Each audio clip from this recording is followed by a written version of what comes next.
እንዴት ከረማችሁ? እዚህ ሀገር አድሮ መገናኘት በጣም ብርቅ ስለሆነ ወደፊት አድረን በመገናኘታችን ብቻ ቅዳሴ ማቀደስ አለብን። ነው ለምን በጣም ከባድ ሆኗልና እንዴት ዋላችሁ? እንዴት አመሻችሁ? ደህና አምሹ። ስነ ጽሁፋዊ ውበታቸው፣ ኪነ ጥበባዊ ደምግባታቸው፣ የጠለቀ ምርምራቸው ህሊናዬን ከሚያሳርፈው አይምሮዬን ከሚያጠግበውና ከወርቃማ ሐሳባቸው ፍልቃቂ የሚያስጌጡን ከወይናማ አይምሮአቸው ጭማቂ የሚያጠጡን ብዙ ምሁራን የሚጽፉበት ፍትህ የሚባል መጽሔት አለ። በየሳምንቱ ቅዳሜ የሚወጣ እኔ ፖለቲካው ምኑን እንዳትወስዱብኝ እዛ ጋር እኔ የምፈልገውን ከቀፎ ወስጄ ሰፈፉን ትቼ ነው የምወጣው። ከነ ሰፈፉ እየበሉ የሚታመሙ ካሉ እኔ ያገባኝ እና እዛ መጽሔት ላይ በጣም ብዙ ምርምሮች ይጻፋሉ። በጣም ይገርመኛል። ብዙ ጊዜ እከታተላለሁና እነዚያ ሰዎች 2 3 4 ገጽ ለመጻፍ ብዙ ሺህ ገጽ መጽሐፍ አንብበው ቀደው ተንገላተው እንቅልፋተው አረፍተ ነገር ከአረፍተ ነገር አስማምተው ንባቡ ጆሮ እንዳይጎረብጥ ኃይለ ቃሉ አይምሮ እንዳይበጠብጥ የሚጻፈው ነገር ህሊናን እንዳያቆስል ተጠንቅቀው የሚጽፉ ይመስለኛል። እንግዲህ የቱ ነው ሲያዩት የሚባለው እንግዲህ እኔ አሁን እዚህ ሁኜ ስለማየው ነው። ምናልባት ቢሮ ሆናችሁ ስታዩት ደግሞ ሌላ ሊሆን ይችላል። ፖለቲካ ሆናችሁ ስታዩት ደግሞ ሌላ ሊሆን ይችላል። አንድ ሰው እንጦጦ ላይ ሆኖ አዲስ አበባን አይቶ ማየኋት ሊል ይችላል። መርካቶ መሀል ሆኖ አየሁት ሊል ይችላል። የሆነ ቦታ ሆኖ ሲያዩት አንድ ነገር ይለያያል። እኔ ካየሁበት አንጻር ነውና እዛ ላይ ዶክተር ሄሮን የሚባሉ ረዳት ፕሮፌሰር ናቸው። አላውቃቸውም በአካል ምናልባት ስለሚያውቃቸው ነው ፕሮፓጋንዳ የሚነዛው ብላ ስሜ እንዳታጠፉ። አላውቃቸውም። ምናልባት እንደዚህ አይነት ሰዎች ደግሞ አካላቸው መታወቅ የለበትም። እንደውም ሰው ከሚስቱ ውጪ አካል ምን ያደርግለታል? ምን ሐሳቡን መውሰድ ያለበት የሌላውን መታወቅ ያለበት። ብዙ ጸሐፊዎች እኮ አናቃቸውም እኮ አይደለም፣ ግን ሐሳባቸውን በየጊዜው ጭማቂውን እንጠጣለን። እውነቱን ለመናገር እንቅልፋተው የጻፉት እኔ አሁን ይገርመኛል። አንዳንድ ጸሐፊዎች የዛሬ 20 ዓመት 30 ዓመት ተጽፈው እንደ አዲስ ህሊናን የሚያሳርፉ አይምሮን የሚያሳርፉ ጽሁፎች ይጻፋሉና እዛ ላይ እኚህ ዶክተር ሄሮን የሚባሉት ሰው የዛሬ 4 ወር 5 ወር 6 ወር ሊሆን ይችላል እዛ ላይ ጠቅላይ ሚኒስትሩ የዘመቱ ሰሞን እንደተጻፈ ያስታው መቼ እንደዘመቱ ስለሚታወቅ በዛ ያዙልኝ። እንግዲህ የሰገሌ ጦርነት እንደሚባለው አይነት ማለት ነው። የአድዋ ጦርነት እንደሚባል ጠቅላይ ሚኒስትሩ የዘመቱበት ሰሞን የተጻፈ ጽሁፍ ነው። እዛ ላይ ከሐሳቡ እንደተረና እዛ ላይ ምን ብለዋል? ስለ እንግሊዝኛው ጥራት ንባባዊ ማን ነው ይሄ ጉድለቱን ለእንግሊዝኛ ተናጋሪዎች ተወላቸዋለሁኝ። ግን የወተር ዳይመንድ ፓራዶክስና ሚዲያዎቻችን የሚል ርዕስ ጽፈዋል ሰውየው። በጣም ደስ የሚል ጽሁፍ ፈልጋችሁ ብታነቡ። በነገራችን ላይ ፍትህ መጽሔትንም ሆነ አዲስ ዘመን ጋዜጣን ስታነቡ እንደ ማቴዎስ ወንጌል አይነበብም። ብዙ ሰው የሚቀልጠው እንዲያነበበ ነው። እንዲህ አይነት ንባብ ስታነቡ ወንፊት ይዛችሁ ማንበብ አለባችሁ። ወንፊት ታውቃላችሁ ሴቶቹ? የወንፊት ዓላማው ምንድን ነው? ምንና ምን መለየት ነው? ለምሳሌ እንደዚህ እየተደረገ እንዲደረግና ከስር የሚወርደው የሚፈለገው ነው የሚወርደው የሚፈለገው ወዴት ይወርዳል? ወደ ታች። ንባብ ስታነቡ ጭንቅላት ወንፊት ያደርግና የማይፈለገውን ያስወግዳል፣ ወደ ውስጥ ያስገባል። መጽሔት ሲነበብ እንደዛ ነው የሚነበበው። አሁን ፍትህ መጽሔትን ሳነብ ወንፊት አዘገ የማልፈልጋቸው ጽሁፎች ሲመጡ ይሄኛው አልፈልግም ሌላ የሚፈልገው ስለሚሉ ለዛ ተውለታለሁ። ይሄ ለምሳሌ አንድ ጠረጴዛ ላይ ቀይ ወጥ ቢደረደር ደጋሹ ቀይ ወጥ እኔ ጨጓራን አሞኛልና ቀይ ወጥ አልሰራም ማለት አይችልም። ምክንያቱም ተጋባዥ ጨጓራ አላመመው፣ እሱ ነው ያመመው። ስለዚህ ላይ ጸሐፊዎቹ የሚፈልጉትን ጽፎን የማልፈልገውን ተዋዋለሁኝ። እና እኔ ብዙን ጊዜ አሁን እዛ ጋር የተጠናወተን ምንድነው አንድ ነገር ስንደግፍ እስከ ወዳኛው ወይም ሞት ብለን ነው የምንደግፈው። አይደገፍም። ወይም ሞት ተብሎ የሚደግፈው እግዚአብሔር ብቻ ነው መታመን። ከዛ ውጭ ያለው እኔ አክቲቪስቱን አረ በደንብ አጨብጭቡ።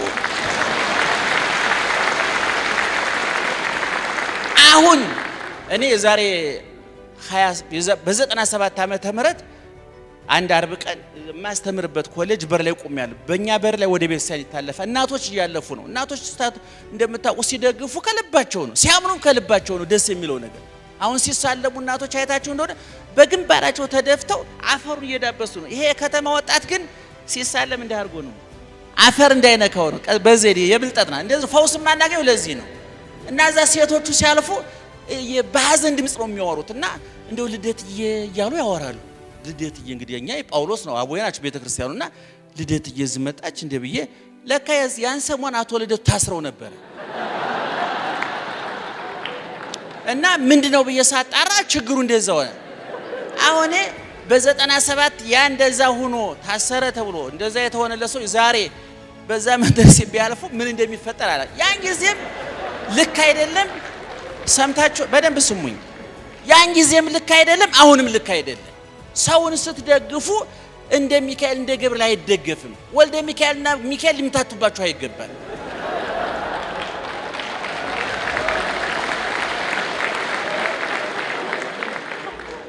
እኔ ልቤን ብርግድ አድርጌ የምከፍተው ለድንግል ማርያም እንጂ ለገብረ ማርያም አይደለም። ለገብረ ማርያም ገርበብ ነው ማረግለት። ምን በወጣኝ ከነ ምናምኑ ልቤ ውስጥ እንደገባ አልፈቅድለትም። ስለዚህ አንድን መጽሐፍ ስታነቡ የፖለቲካ ሊሆን ይችላል፣ የታሪክ ሊሆን ይችላል። አንዳንድ ወጣት እኮ አንድ ሰሞን ትዝ ይላችኋል። ከዚህ በፊት ሌላ ሚዲያ ላይ አንስቼዋለሁ። ክብር 15 ደቂቃ ሞላን። 15 ደቂቃ ነው ያለች። በጣም የተንዛዛ ሰዓት ነው ለነገር 15 ደቂቃ እና አንድ ሰሞን ትዝ ይላችሁ የኦሾ መጽሐፍ ትዝ ይላችኋል። አንድ ሰሞን ወጣቱ ሁሉ እሱን እያነበበ ጺሙን እያንጀረገገ ልብሱን እያጎሰቆለ እየቆሸሸ እየሸተተ እየከረፋ መሄድ ጀምሮ ነበር። ገርማችኋል።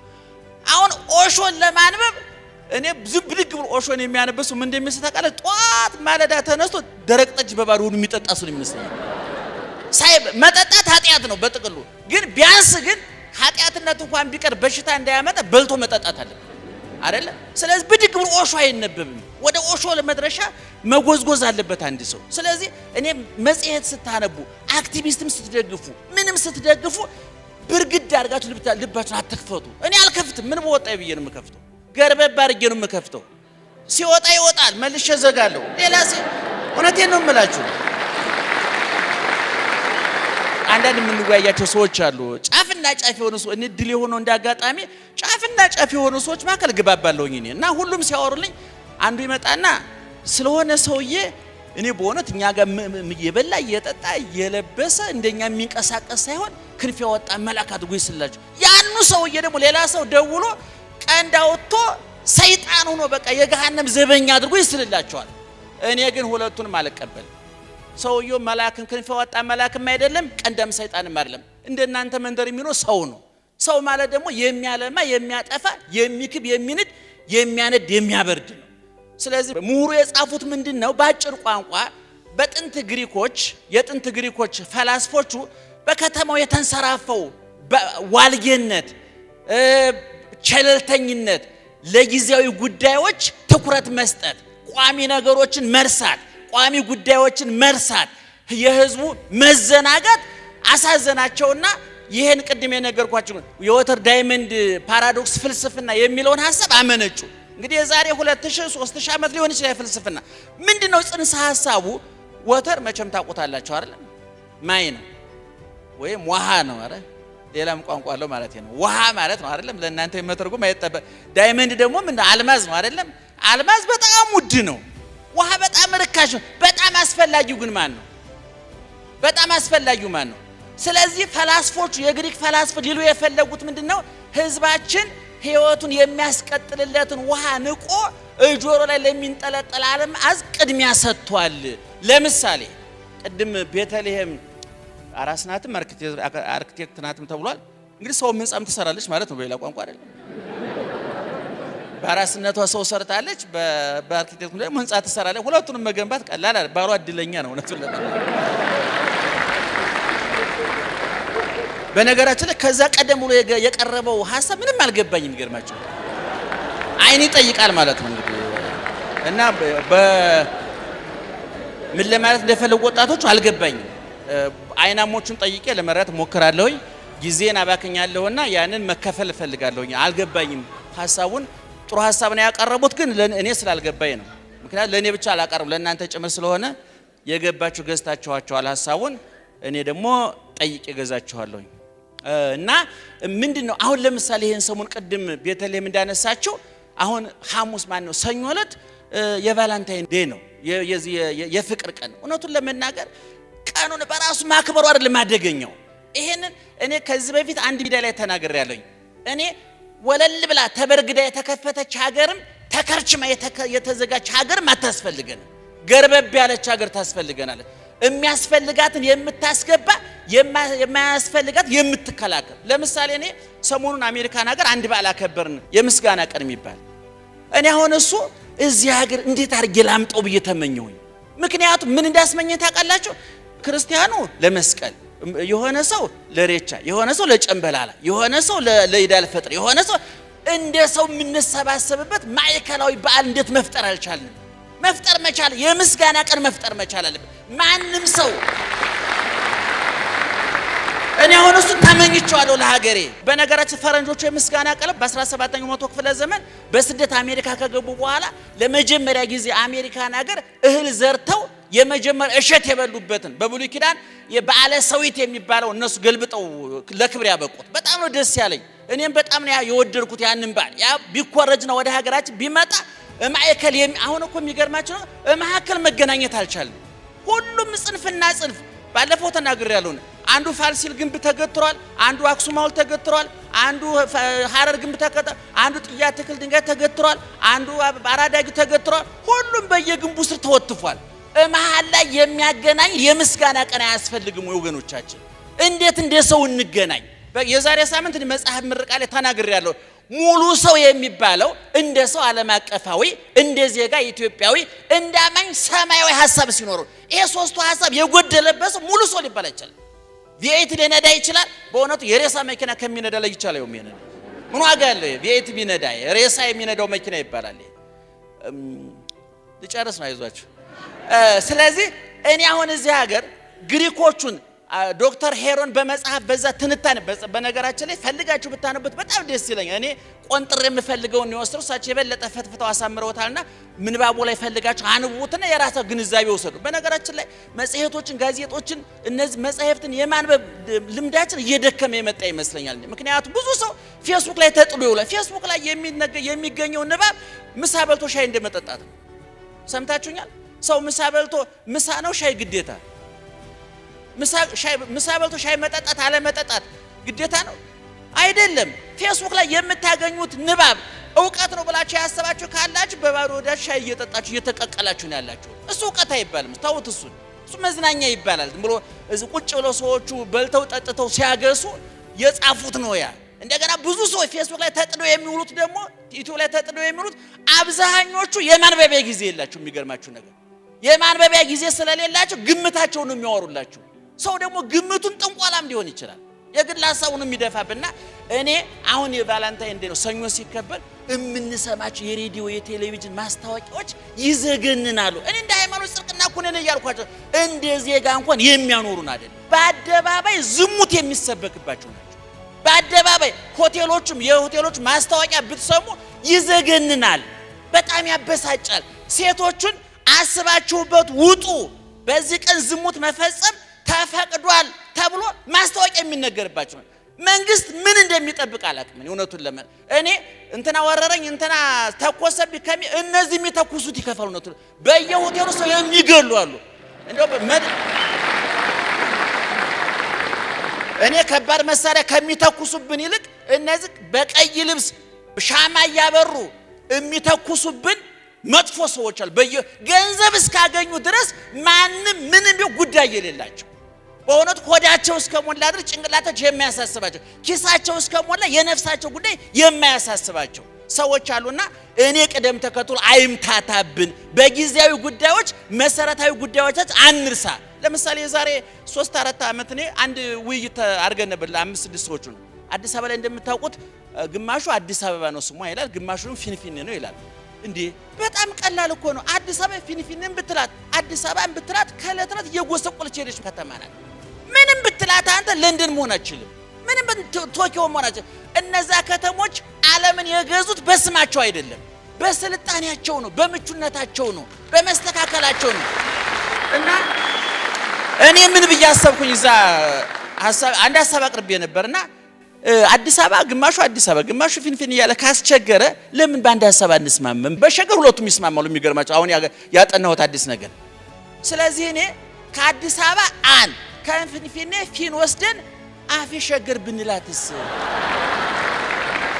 የዛሬ 2 ወር ቴክሳስ አንድ ወዳጅ ምን አለኝ፣ እንደውኛ ገጭቅጭቁ ለምን ይበዛ ይመስላል የሪሶርስ እጥረት ነው አለ ሰው ሌላ ምንም ሪሶርስ በቃ ዳቦ የለም የሚበላ የለም ግማሹ የሚቀምበት አጥቷል የሚጠጣበት አጥቷል ስለዚህ ጫት ቢያጣ የሚያመነጅከው ስም ያጣም መጠጥ ቢያጣ የሚጠጣው ደም ያጣም ስለዚህ በጊዜ መጠጥ ያጣ ሰው ደም ይጠጣል ጫት ካላቀረብክለት ሱሰኛ ሰው ማኘክ ይጀምራል ስለዚህ እኔ ባካችሁ እስኪ እንደው አልማዙን ተወታ አድርገን ስለ ውሃው እናስብ እስቲ ኢየሱስ ክርስቶስ በወንጌል ላይ ይገርማቸዋል ምሳሌ አድርጎ የተናገረው እኔ ውሃ ነኝ እኔ ሕይወት እንጀራ ነኝ እኔ እረኛ ነኝ እኔ መንገድ ነኝ እኔ ሕይወት ነኝ እኔ ነው የሚለው እንጂ እኔ ንጉስ ነኝ እኔ አንበሳ ነኝ እኔ ነብር ነኝ እኔ አልማዝ ነኝ እኔ ወተት ነኝ አላለም ወተት ቢሆንማ ድሆቹ የት ያገኙት ነበር ድሆቹ የሚያገኙት ውሃ ነኝ ነው ያለው ክርስቶስ ስለዚህ መሰረታዊ በሆኑ ጉዳዮች ላይ እንስማማ እኔ በዚህ 10-15 ዓመት ውስጥ ካነበብኳቸው መጻሕፍት የተረዳሁትን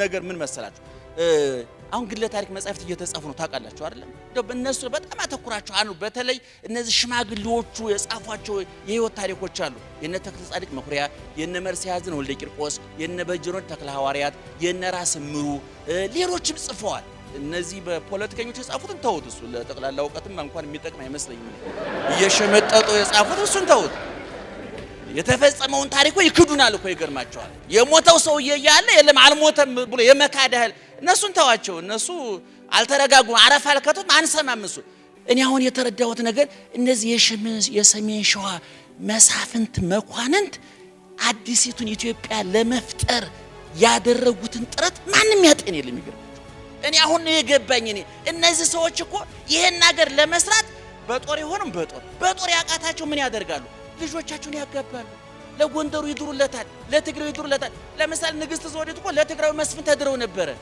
ዘነበ ወርቅ የሚባል ሐኪም ቤት ታውቃላችሁ አይደል እሳቸው እኮ ለትግራዩ መስፍን ተድረው በወሊድ ምክንያት ሙተው ነው ሆስፒታል የተሰየመላቸው እኔ አሁን ከዚህ ቤትም ተናግሬ ነበር እንደው ምን አለ እንደው ፖለቲከኞች በሌላ እንኳን ባይረዱን ልጆቻቸውን በማጋባት እርቅ ቢያመጡልን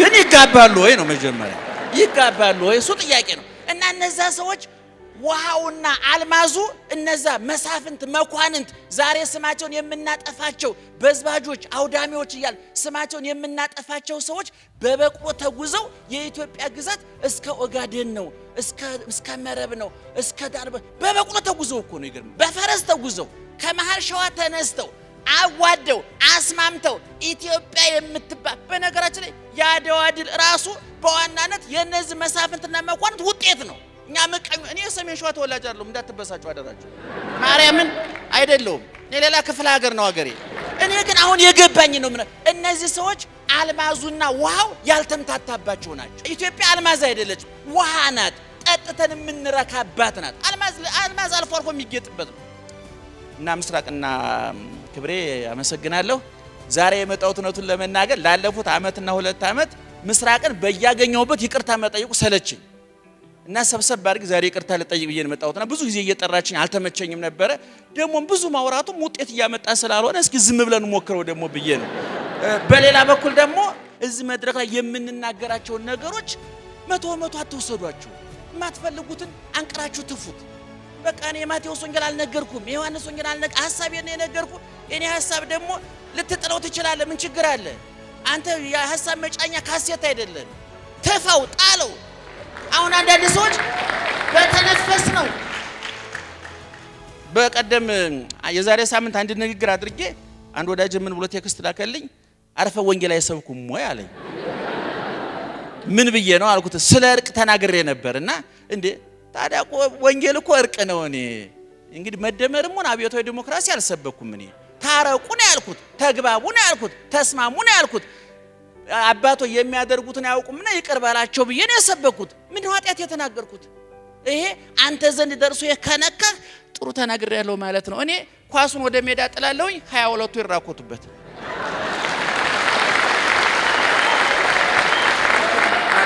ይቅርታ አንድ አሰብ ዓለም ፀሐይ በጣም ምንወዳት ምናከብራት እናታችንም እህታችንም ናት ስላገኙሽ በጣም ደስ ብሎኛል እንደ አይነት በሳል ሴቶች ያስፈልጋል እኔ አንድ ጊዜ የአካል ጉዳተኞችና የሴቶች መብት እዚህ ሀገር ላይ ተጣሞ ተተርጉሟል እንደዚህ ሩጣችሁ ማሸነፍና ማሳየት እንጂ መብታችን ይጠበቅ አያዋጣም ሰርታችሁ ማሳየት ነው።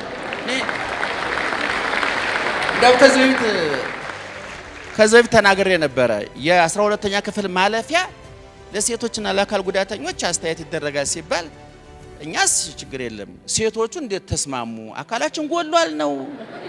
ወንዶቹ እንደሰደቧቸው ሊገባችሁ ይገባል። አይደለም እውነቴን ነው። አዲስ አበባ ላይ ያለች አንድ ሴት ከአንድ ወንድ በምን ታንሳለች? ስለዚህ ማለፊያውን የእናንተን ሲያሳንሱባችሁ እየሰደቧችሁ ነውና እምቢ አታሳንሱብን በሉና ተከራከሩ ለማለት ነው። ደህና ደሩ።